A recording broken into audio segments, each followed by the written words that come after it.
Welcome back to Everything Whiskey. I'm Callum. Sam. Today I'm going to look at the Johnny Drum Private Stock.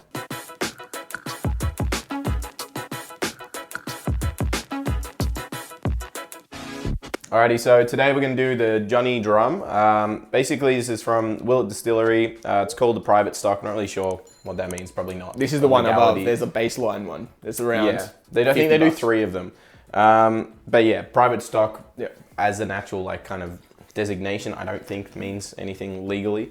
But yeah, I think Johnny Drum was the name of some drummer boy or something in the 1861 or 63 or something like that. I'm not really sure. We're not particularly familiar with America's history, especially in the 1800s. But at some point he made bourbon or something like that. It's just part of the shtick, the story they go with. It's pretty common. Basically, Willet, you probably, or at least if you're watching a whiskey review, you should probably have heard of Willet before. They're massive. They make a ton of stuff. This is like part of their kind of like upper end line. And as Kelly said, it's like the middle rung, I think, of the 3 that they offer from Johnny Drum. Yeah. It's 50.5%. It's very herbaceous. It's herbaceous. It's got a nice kind of like sweetness to it, but there's definitely an ethanol-y twang like up front on the nose. It's got a bit of sharpness to it. There's a lot of brown sugar in this. It's got a nice sweetness to it. Like I remember last time we tried, I thought it was pretty dry, but it's got a decent amount of sweetness to it this time. This might sound very stupid, but it smells a lot like Willet, like the pot still. The pot still, right? Yeah, I get that. I'm definitely getting that little bit of ethanol twang though, on the nose. It's got deep dark brown sugars, caramels, vanilla, a lot of wood bitters, tannins and stuff. There's a little bit of like herbal note, like Curly said. I think there's probably a decent amount of rye. I'm not really sure of the mash bill, but I wouldn't be surprised if it was like a decent rye percentage in it. It's from Bluegrass. What is that? The Aldi brand has the... I think, isn't it just a place? Yeah, it's just a region. It's a region that makes, that's probably why. I just find it funny because I just associate Bluegrass with the Aldi brand. That would be funny. I don't even think it's made in... The Bluegrass is even made in it's 37%. So. No, but I don't even think it's made there. Like, it's such a weird whiskey. We can even call it that. Getting like it's candy sweet now. Yeah, I'm getting a like a cherry syrup, kind of like reserve. Yeah. A bit of fig or something almost. Like it's a lot sweeter than last time. It's got a lot of sweetness to it. There's actually quite a bit of dark fruit in there.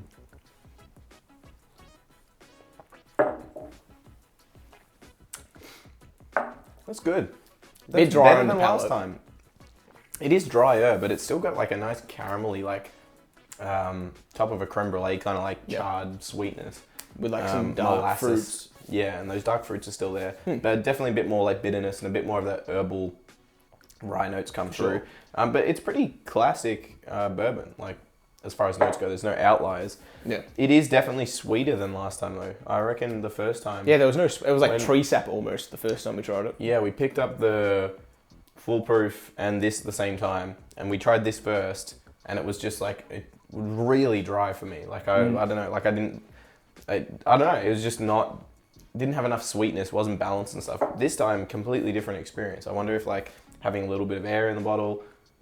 Also, just like different day, different tasty palate changes. But I much prefer it now than I did the first time I tried it. Is there a lot number? There is.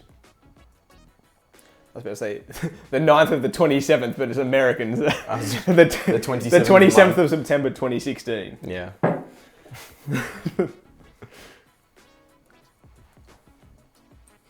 It's got like the dessert, like peaches in like that kind of caramel like sauce. A dessert. Yeah. Like you get like stewed peaches or whatever. And or boiled peaches, whatever, and like the slices, and then you have it in like that kind of, I guess cinnamon, like caramelly kind of sauce, and then you put it in like a pie or something. Yeah. I'm getting that. Now that you've mentioned it, I'm getting exactly that, like nectarine slices. Yeah. But in the tin. It's still in the tin. Yeah, with that like excessive sweetness. Juice. Yeah, exactly. I'm also getting a bit of the Manhattan rye, a bit of sultana. Yeah. I actually really like this now. I'm liking it much more. Yeah. If you've picked this up and you weren't a fan of it straight up, maybe give it a, let it kind of like get to the... Give it a week. Yeah, give it a week. Get like, a third into it and let it kind of breathe a little bit. Yeah. That might not be anything to do with it. It could just be like our palates have changed, which happens all the time. Like it's just something that's always happening. but maybe it's something to do with the oxidation and stuff. So give it a try. Let it sit for a little bit. Even just like pour a glass and let it sit for 30 minutes before you dive into it. This was 110 Australian dollars. For the price, I'm pretty happy with it. I was gonna say that is something to consider. 110. It's not cheap. Yeah. I know from what I saw when reading about it online, it's much cheaper in America. I think it's like the $30 range. Most of them are cheaper. Everything is, but like that's a substantial difference. If you're in Australia, I assume New Zealand's probably the same, if not worse. Pricing wise, yeah, it's definitely not like cheap, but it's a good bourbon. I was kind of like not, like when we first got it, when we first tasted it, I was definitely not like, I wouldn't say it's worth it. Yes, I reckon it is worth the price now. Yeah.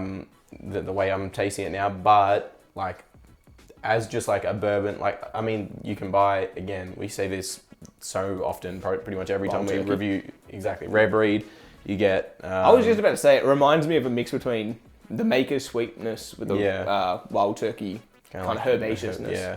But like the wild turkey you get for about $90, $100, the rare breed. And it has gone up a little bit in price, but you can, exactly. You can buy it in Dan's and stuff, even though they had a weird like stock issue lately, but they seem to have come back now. Whereas this kind of like only on Nick's and is more obscure. It's definitely good to try, but like if you're not caring about just trying as many things as possible and exploring, but you just want a good, decent, higher proof bourbon to have that you're gonna be able to find consistently. Things like the Russell's line, rare breed, or even just the 101. Things like that are probably a much better bet. But if you're looking for something new, I mean, this is definitely it. It's not. There's no outliers in unique flavors. No. But it's definitely enjoyable. It's a nice bottle. It's just like something good to add to the collection. There's nothing that I would say definitely don't get this if you don't like this kind of thing. Like unless you don't like bourbon, don't buy this. But apart from that, it's a pretty safe bet. Definitely liking this. It's a lot nicer than the first time we tried it. A lot more sweet. I mean, you said you never heard of it, but I remember about a year and a half ago, 2 years ago, I was going to buy this. Because of me being pedantic, I read that it had a screw cap and I didn't buy it. Remember that? It's a cork, isn't it? Yeah. Did they change it? Or was I don't know. I remember you doing that about a million different things where you're like, oh, I'm going to buy this. It sounds so good. It looks so good. And then you're like, oh, screw cap. Yeah. Like, just buy it. Yeah, it doesn't change the whiskey.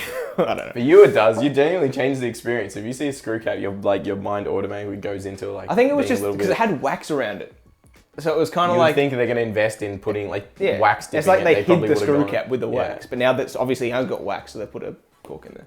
Yeah, whatever. I don't know. Look, it's enjoyable. I'd say definitely give it a try.